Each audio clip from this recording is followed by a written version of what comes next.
3일 기도에 참석하신 성도님도 진심으로 환영합니다. 오늘은 세 번째 주제입니다. 전도의 관계. 그 관계에 네 가지 관계가 있음을, 또 그게 어떤 상호적인 작용을 하고 있는지 좀 살펴보겠습니다. 부부싸움이 일어났습니다.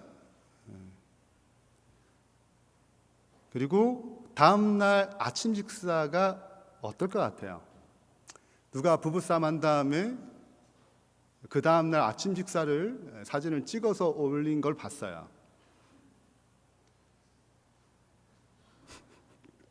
네, 이게 부부싸움 다음날 아침 식사라고 합니다.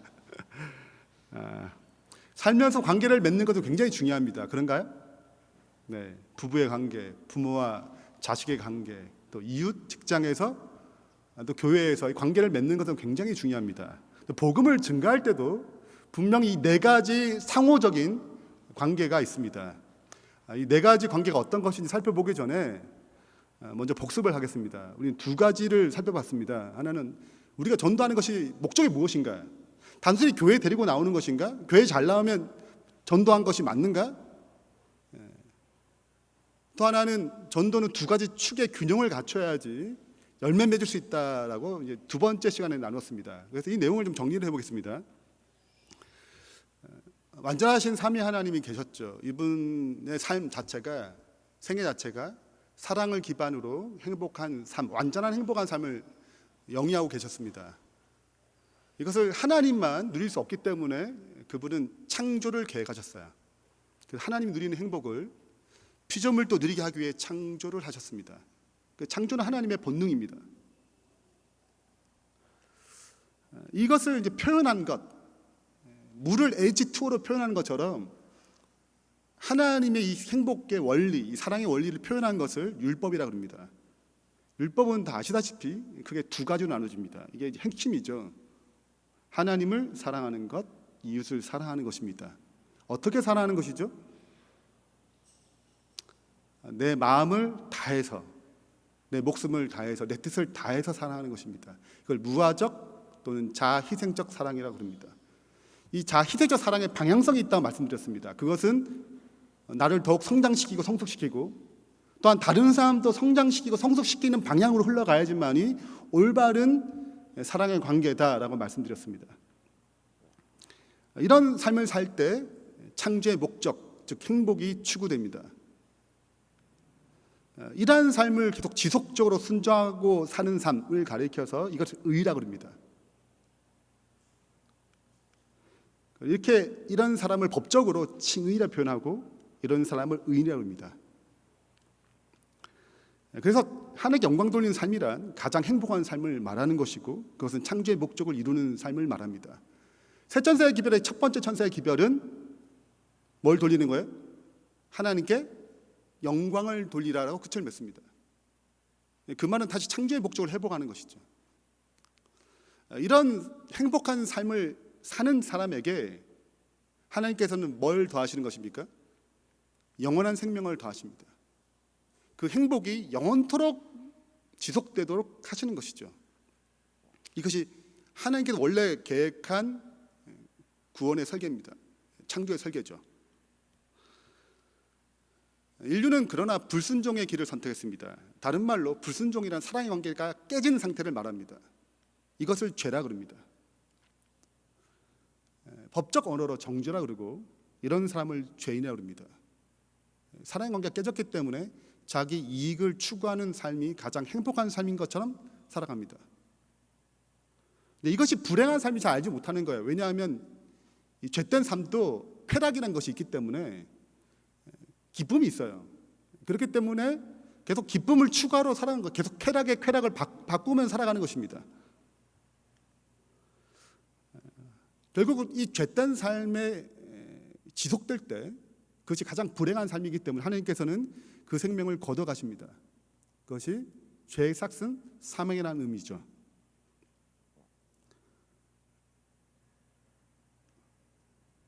이런 우리의 형편에 예수 그리스도를 보내주셨습니다. 그분의 희생으로 말미암아 우리는 다시 구원의 길이 열린 것이죠. 다시 의롭다함, 의인의 삶, 같이 사랑의 삶을 살 수 있는 기회가 열린 것입니다. 그래서 전도란 복음을 증거한다 할 때 전도란 무엇을 말하는 거냐면 다 같이 읽겠습니다.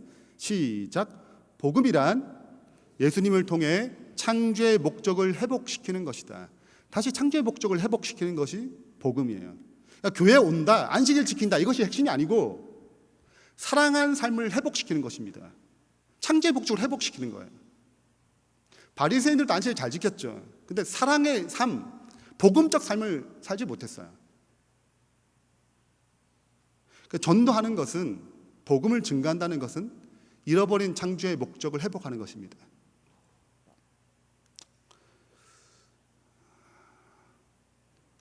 자, 이 일을 효과적으로 열매 맺으려면, 이 전도할 때 이 일이 열매를 맺으려면 두 가지 축, 두 가지 균형이 필요한데, 첫 번째는 올바른 복음을 증거해야 합니다. 좌로나 우로나 치우치지 않은 올바른 복음을 증거해야 복음적인 삶을 전수할 수 있어요. 바리새인이 계속 전도를 해봤자 나도 구원받지 못하고 저 사람도 구원받지 못하게 만듭니다. 그래서 올바른 복음을 증거하는 것도 굉장히 중요해요. 두 번째는 전도만 하는 것이 아니라 전도한 다음에 뭐도 있어야 돼요? 그 사람이 바르게 성장할 수 있도록 양육에 대한 책임이 있어야 돼요. 이 두 가지 균형을 갖추지 않은 이상 전도에 대한 바른 열매를 맺을 수 없습니다.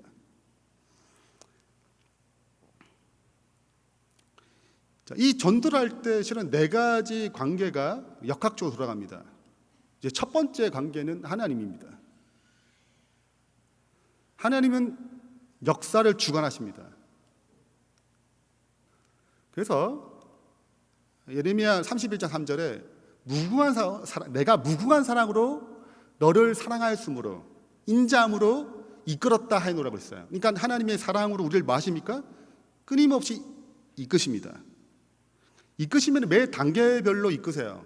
우리가 인식하든 인식하지 못하든 그분을 이끄십니다. 그 이끄시는 한 정점에서 거듭남, 구원이 일어나죠.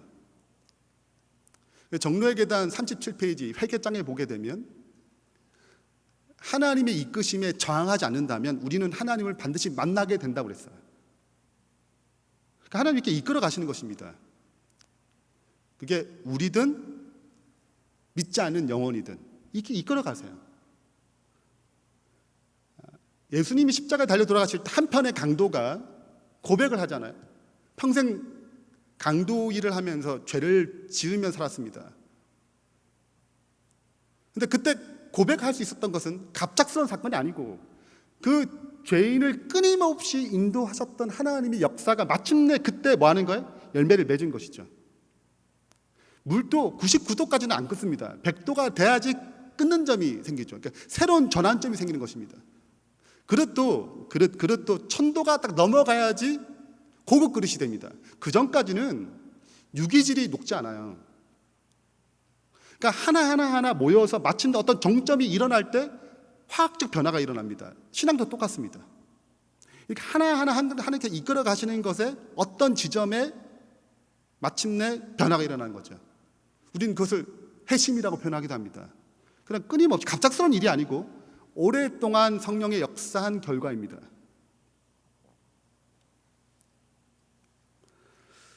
요한복음 5장 19절에 보면 예수님의 고백이죠. 예수님께 그들에게 이르시되 내가 진실로 진실로 너에게 이르노니 아들이 누가 일하세? 아버지가 하시는 일, 아버지 이미 하시는 일이 있다는 거예요. 이를 보지 않고는 나는 아무것도 스스로 할 수 없나니 아버지가 행하시는 그것을 아들도 그와 같이 행하느니라 그랬어요. 하나님께서 계속 뭐 하시는 거예요? 일하고 계시는 거예요. 우리는 거기에 뭐 하는 것입니까? 그 일하심에 참여하는 것입니다. 그러니까 그분의 일하심을 보지 못하고서는 우리는 참여할 수 없어요. 예수님은 분명히 아버지가 하시는 그 일을 볼 때만에 참여했다고 기록하고 있습니다. 사마리아 여인, 예수님이 자기가 계획한 게 아니에요. 하나님이 일하시는 곳에 그분이 참여하신 것이죠. 삭개오, 하나님이 하신 게 아니에요. 예수님이 스스로 하신 것이 아니에요. 이미 삭개오의 마음에 누가 역사하셨어요? 성령님께서 끊임없이 인도하셨죠. 그 타이밍에 예수님께서 참여하신 것입니다. 그래서 전도에 대한 오해 중에 하나가 내가 저 사람을 영혼을 내가 주도적으로 절대 그렇지 않습니다.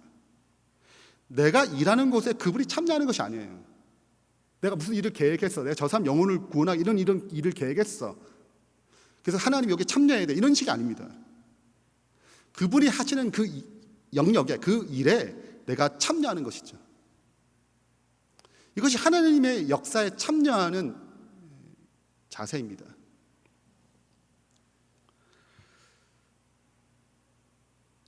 제가 1년을 이제 전도에 휴학할 때 제일 첫 번째 침례자가 기억이 나요. 처음으로 제가 성경을 가르쳐서 침례를 준 사람입니다. 전도 단원들이 이제 교회에 갔어요. 제가 좀 어리기 때문에 그때는 신학과 막 4학년이니까 뭘 알겠어요? 참석했는데 이제 구도자를 배정해 주는 것입니다. 저한테 배정된 구도자는 자폐증에 걸린 한 청년이었어요. 저보다 한 10살이 더 많은 청년이었습니다.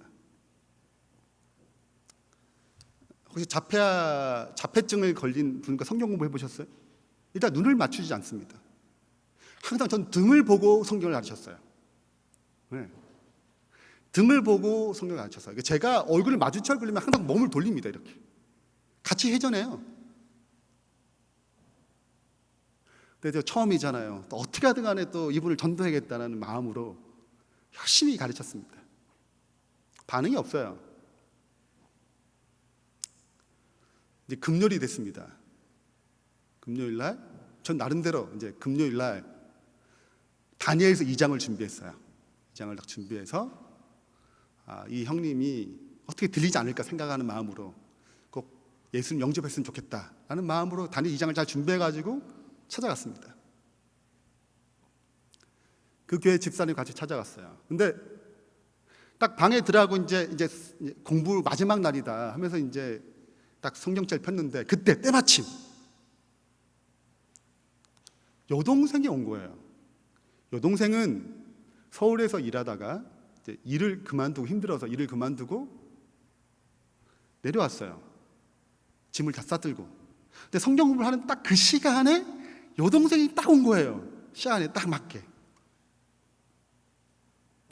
그래서 성경 공부를 하자고 얘기했습니다. 근데 거절할 수 있는데 하자고 그래요. 하자고. 그래서 이제 오빠랑 여동생이랑 이제 저랑 사모님이랑 집사님이랑 같이 4명에서 성경 공부를 한 것입니다. 정상적에 일단은요. 저를 보고 성경 공부를 하는 거예요. 굉장히 기뻤습니다. 네. 근데 실은 저는 이제 4일 동안에 애를 쓴 사람이 이제 자폐증에 걸린 형님이기 때문에 거기에 초점을 두고 열정을 쏟아붓는데 누가 마음을 변화시켰냐면 그 여동생이 마음을 변화시켰어요. 그 자리에서 침대를 받겠다는 거예요. 이상하잖아요. 그래서 이제 이런저런 사연을 들어봤더니 초등학교 때 성경학교를 계기로 재림교회 다니기 시작했다는 거예요. 네. 그리고 이제 계속 초등학교 때 계속 교회를 다녔대요. 안식일 날. 근데 중학교, 고등학교 가면서 이제 점점 교회를 멀어지고 직장 다니면서 아예 이제 완전 멀어졌다가 여러 가지 이제 상황 가운데 여기 딱 왔는데 말씀이 마음에 딱 새겨진 거죠. 그래서 침례를 받았어요.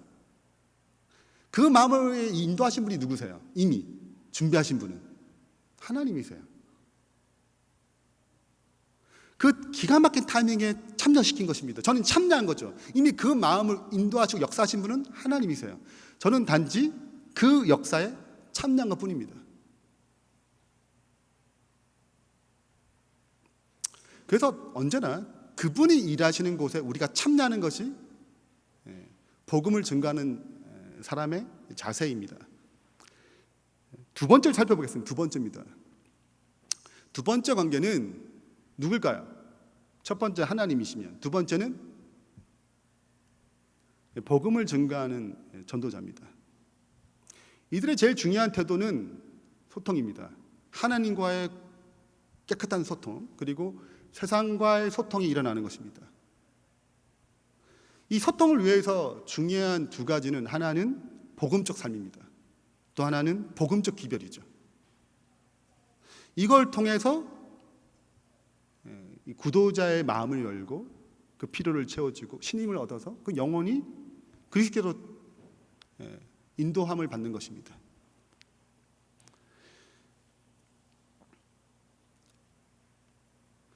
그래서 여기에 중요한 태도가 뭐냐면, 어떤 성이나 마을에 들어가든지 그 중에 어떤 사람 찾는 거예요? 어떤 사람? 합당한 자를 찾는 것입니다. 여러분, 제 아들이 파송할 때 예수님 12제자들을 파송시켰잖아요. 그리고 하신 말씀이에요. 합당한 자를 뭐예요? 찾아내요. 그 합당한 자는 누굴까요? 누가 역사하신 곳이에요? 하나님 이미 역사하셨습니다. 역사에서 복음이 들어갈 만한 사람을 만나는 것이죠. 그러면 마을에 들어가게 되면 계속 뭘 해야 됩니까? 합당한 자를 찾기 위해서 계속 문을 두드리겠죠. 그래서 고구마 찔러보듯이 지금 익었는지 익지 않았는지 확인하는 과정이 굉장히 중요한 것입니다. 저도 이제 올해 처음 왔잖아요. 그때 이제 신임 교수들이 이제 그때 다 모여서 강의도 듣고 식사도 같이 하는 시간이 있었습니다. 목회자들뿐만 아니고 이번 채용된 교수들이 다 같이 모였어요. 식사를 하는데 저 앞에 앉으신 분은 이제 다 저도 잘 모르는 새롭게 채용된 교수님들이에요. 이런저런 얘기를 하다가 이제 찔러봐야 되잖아요. 이렇게 마음에 하나님 영접할 사항인지 아닌지. 그래서 이런저런 얘기하면서 이제 얘기를 하다가 그분이 이제 얘기를 하는 거예요. 아, 여기 온 것 자체가 기적 같다, 그냥 섭리 같다 하면서 이런저런 얘기를 하는 것입니다. 신앙적 배경은 없어요. 네. 그래서 얘기가 너무 잘 풀리게, 저 마음에 누가 일하는구나. 누가 일하세요? 하나님이 일하시는구나. 그래서 제가 툭 던졌습니다. 그럼 성경 공부 해야겠다고. 그래가지고 성경 공부를 시작했어요. 매주 목요일 날 성경 공부를 해요. 누가 일하시는 곳에 참여하는 거예요? 하나님이 일하시는 곳에 참여해야 됩니다. 근데 뭐하지 아니하면, 찔러보지 아니하면 누가 그 마음 가운데 하나님께 역사하신지 잘 알지 못해요. 또 하나의 케이스는 이제 물론 이게 우리가 적극적으로 나가는 경우도 있지만 이제 수동적으로 이렇게 찾아오는 경우도 있습니다. 제가 지지난주 한 3주 전에 안명구 교수님을 만나게 됐어요. 카페에서 만나게 됐는데 저희는 이제 선교단 무슨 모임이 있어가지고 회의차 모였고 안 교수님은 지인들이랑 같이 이게 모였어요. 그 저는 안 교수님 알기 때문에 이제 그냥 우리 회의가 끝난 다음에 지나가면서 교수님 안녕하세요 하고 이제 지나가려고 그랬는데 저를 부르는 거예요. 그 내뜸 하는 말이 성경 공부를 가르쳐 주세요 그러는 거예요. 그래서 제가 좀 바빠가지고 이제 못한다고 제가 사양을 했습니다. 그리고 많잖아요. 저 말고 이렇게 가르칠 만한 데 많잖아요. 그래서 저는 당연히 거절을 했어요. 처음에 거절했습니다. 근데 그 앞에 분이 구도자예요. 근데 여하튼 이런저런 사연을 이제 듣게 됐어요. 듣게 되니까 이게 하나님께서 일하시는구나, 내가 꼭 참여해야 되겠구나라는 확신이 드는 것입니다. 그래서 성경 공부를 시작했어요. 그러니까 누가 일하시는 곳이 있는 거예요? 하나님 이미 일하시는 곳이 있는 것입니다. 내가 할 일은 하나님이 거기 일하시는지 일하지 않는지를 확인하는 것이죠.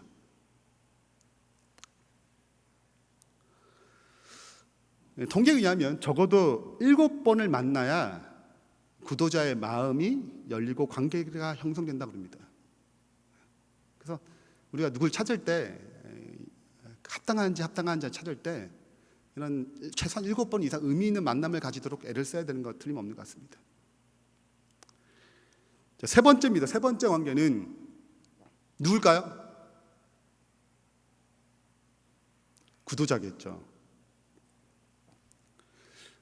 구도자에게 가장 중요한 건 무엇일까요? 구도자의 가장 중요한 것은 태도입니다. 그 씨 뿌린 자의 비유에 나옵니다. 아무리 복음이 잘 준비되고 아무리 복음이 생명력이 있어도 뭐에 따라 결정나는 거 열매 맺기 위해서는 밭, 즉 구도자의 태도에 따라서 결정 짓습니다. 길가에 떨어진 밭, 돌밭에 떨어진 밭, 가시떨기에 떨어진 밭, 좋은 땅에 떨어진 밭, 결과가 다 다릅니다. 그래서 구도자도 뭐가 중요해요? 복음에 대한 태도가 굉장히 중요합니다.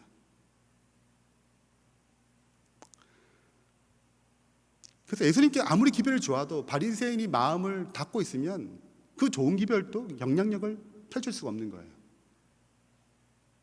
이것이 이제 구도자가 갖춰야 할 중요한 태도입니다. 마지막이 무엇이냐? 마지막이 네 번째 관계가 사탄의 역사가 있습니다. 이 역사를 방해하는 것이 사탄이죠. 그래서 우는 사자처럼 산길을 찾습니다. 제가 전도회를 한참 다닐 때 친구 7명이나 전도회를 다녔습니다. 제가 주로 이제 동중안을 맡아가지고 동중안에서 일주일 또는 2주 동안 또는 한 달 동안 그 교회에 머물면서 전도를 했어요. 저에게 한 분을 소개했습니다. 전도를 하다 보면 이게 이제 강목이 정해져 있어요. 전도를 이제 자꾸 하다 보면 어떤 강목이 이런 사람에게 잘 먹히는구나, 잘 설득당하는구나, 어떤 회심의 어떤 역사가 있구나, 이런 강목들이 이제 자꾸 만나다 보니까 생기는 거예요. 그래서 이제 이럴 때는 이렇게 쓰면 돼, 이렇게 다 이렇게 형성이 생겼죠. 그렇게 해서 이제 전도에 대해서 이렇게 좀 확신이 생기고 경험이 많아지고 이럴 때 만난 구도자예요. 자녀가 셋이 있습니다. 그 건물에 이제 1층은 우리 교회 집사님이, 2층에 이제 사세요. 교회를 접해본 적이 없습니다. 어릴 때도 접해본 적이 없대요. 근데 집사님이랑 이제 관계가 터지면서 그냥 성경 공부 해보자 그래가지고 할 것도 없어서 이제 초청을 했어요.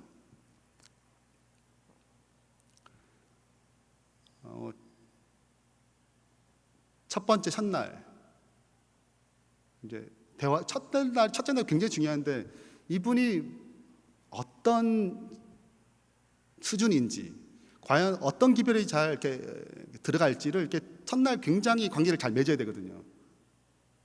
그리고 이제 이렇게 하면 될 것 같다 이렇게 확신이 드는 거예요. 그래서 첫째 날 가르치고 둘째 날 가르치고 보통 셋째 날쯤 되면 이제 침례 결심을 시키거든요. 자연스럽게 침례를 얘기합니다. 근데 첫째 날도 반응이 없고 둘째 날도 반응이 없고 셋째 날도 반응이 없어요. 기별은 정말 잘 준비했는데 통 반응이 없는 거예요. 보통 이제 안 좋으면 도저히 끊어요. 못하겠다. 아니면 핑계를 냅니다. 난 이제 바빠서 못하겠다. 이런 것도 아니에요. 듣긴 듣는데 이게 소통이 일어나야 되잖아요. 반응도 있어야 되거든요. 근데 계속 몸이 건조하는 것입니다. 실은 이제 반응이 있으면 가르치는 맛이 있거든요. 되게 즐겁고 되게 에너지가 넘쳐 이 시간 자체가.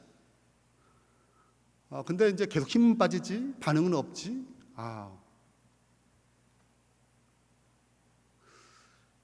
그러다가 이제 제가 수요일 날 끝나고 반응 없이 이제 끝나고 이제 가는 길에 제가 하나님께 질문했어요. 하나님, 제가 정말 이렇게 숙련된 검을 가졌는데 이게 안 되는 이유가 뭐냐 하면서 이렇게 하나님께 이런저런 얘기를 많이 했어요. 그때 저한테 섬광같이 찾아오는 마음이 이렇게 생각이 뭔지 아세요?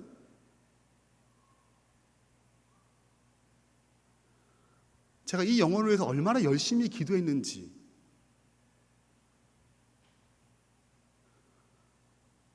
여러분 이렇게 어떤 일을 하게 되면 계속 반복되잖아요.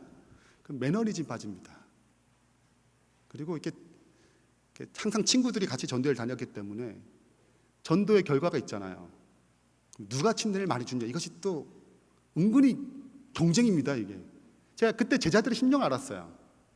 아, 이렇게 싸우는구나. 이렇게 해서 교만이 생기는구나. 왜냐하면 옆에 집사님이 다 따라가기 때문에 집사님이 다 보고 듣는 게 있잖아요. 이 전도사님 굉장히 잘 말씀 잘했기는 이게 다 소문이 돌아요. 그리고 좋으면 계속 구독자를 묻니다. 이렇게. 그러니까 벌써 이렇게 나타나잖아요. 이런 것들이. 저도 이제 뭐가 생기는 거예요. 점점. 마음이 교만해가지고 제가 기도를 안 했겠어요? 근데 벌써 뭐 합니까? 목마름이 사라지고 갈망도 사라지고 영혼에 대한 진정한 사랑도 사라지고 그런 저의 태도가 하나님께 생각을 주시는 거예요. 그래서 제가 그날 저녁을 금식하고 철야를 했어요. 좀 울면서 기도를 했어요. 그 영혼의 문제를 놓고 저의 교만 때문에 제가 소통이 잘 돼야 되는데 소통되지 않은 저의 어떤 문제 때문에 많은 기도를 드렸습니다.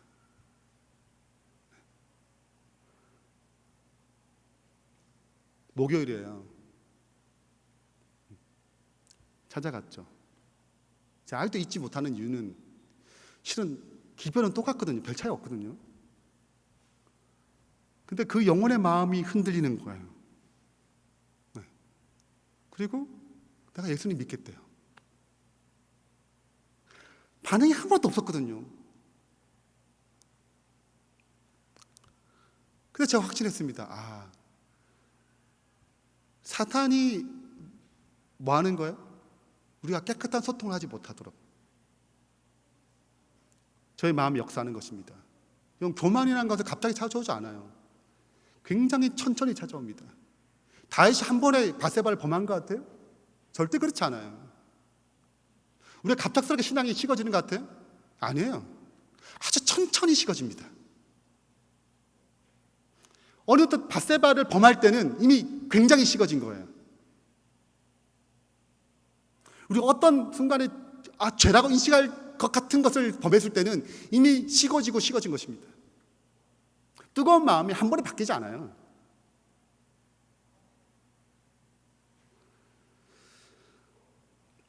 이렇게 사단이 하나님이 충분히 역사하지 못하도록 은연중에 가라지를 뿌리듯이 저 마음에 뿌려진 것입니다. 그래서 이 역사는 하나님이 주관하시는 거예요.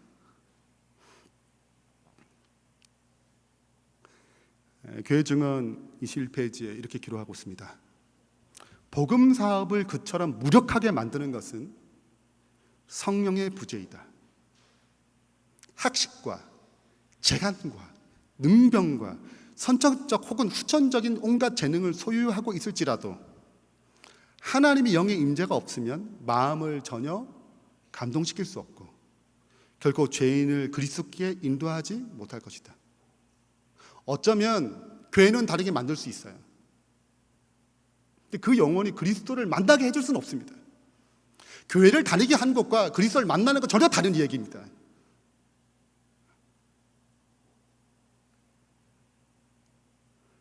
그럼 어떻게 하나님의 영을 임재하게 만들 것인가?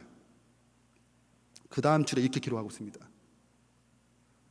만일 그들이 그리스도와 연결되어 있다면, 말씀과 기도로 끊임없이 소통한다면, 단순히 말씀과 기도하는 어떤 형식적인 것이 아니고 진짜 소통이 일어난다면 가장 보잘것없고 무식한 그분의 제자들이라도 베드로, 안드레, 딱 그런 사람들이잖아요. 사람의 마음에 호소하는 능력을 가지게 될 것이다. 하나님께서는 그들을 우주에서 가장 고상한 가마가 흘러나가게 하는 통로로 삼으신다.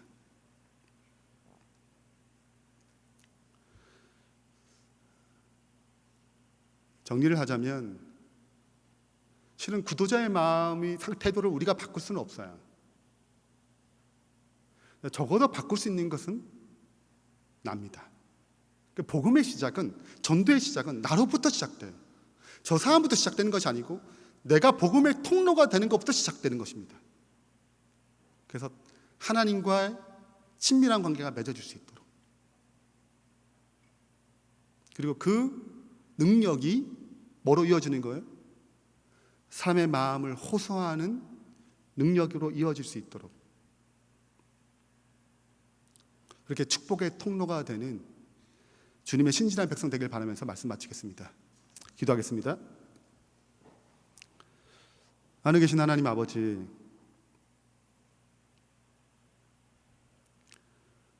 먼저 우리를 구원해 주셔서 감사합니다. 우리가 복음의 깨끗한 통로가 되어야 하지만 은밀히, 은연히 죄가 찾아오고 교만이 찾아오고 형식적이 되고 무감각하게 되고 뜨거운 열정도 사라지고 뜨뜻미질하게 살아가는 것이 아닌가 생각해 봅니다. 아버지, 먼저 우리를 주님과의 참된 살아있는 연결을 맺게 해주시고, 그 살아있는 연결을 통하여 성령이 호소하시는 능력을 소유할 수 있도록 도와주시옵소서. 그래서 복음적인 삶, 복음적인 기별을 통하여 영혼을 낚는 주의 자녀가 될 수 있도록 아버지 축복해 주시옵소서. 예수 그리스도 이름으로 축원하며 기도합니다.